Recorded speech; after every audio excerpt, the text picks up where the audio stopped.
Civil society organizations are calling for urgent reforms to strengthen Nigeria's democracy ahead of the 2027 general elections.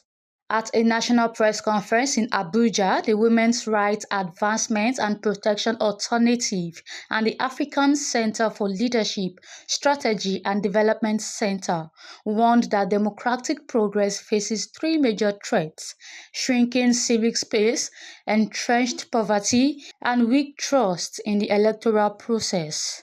Director of Program at RAPA, Yemisi Nathaniel, said the civic space is the heartbeat of democracy, but freedoms are shrinking as journalists, activists, and civic groups face increasing restrictions. The organization said recommendations from their civic space, poverty, and election projects have been compiled into policy briefs and a memorandum for constitutional alteration with plans for civic campaigns and wider engagement with policymakers.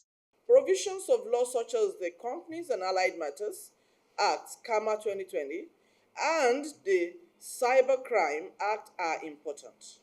However, the undemocratic use of this act and other laws to silence expression of opinions, calls for good governance, and the limitations of independent organizing is unacceptable. Civic space is the heartbeat of democracy. When it is under siege, it shrinks the freedoms and painfully erode the foundations and participatory democracy and accountable governance.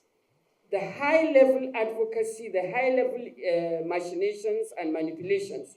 Where are women and those excluded groups? Where are poor citizens of this country? As you know, the project is dealing with inclusion, poverty as a fact, and most importantly, accountability. The groups also raised concern over rising poverty, noting that over 133 million Nigerians live in multidimensional poverty, a situation often exploited during elections through inducement and vote buying. On electoral trust, the Director of Strategy at Central LSD, Itia Otabo, stressed the need for reforms in appointing the INEC chairman and commissioners to safeguard neutrality and inspire confidence in the electoral process. We should have a system where whoever is going to be the chairman of INEC should go through a process, not just a selective process. Why can't we have a process where this position is advertised based on certain criteria that we think should be those things that an INEC chairman should possess?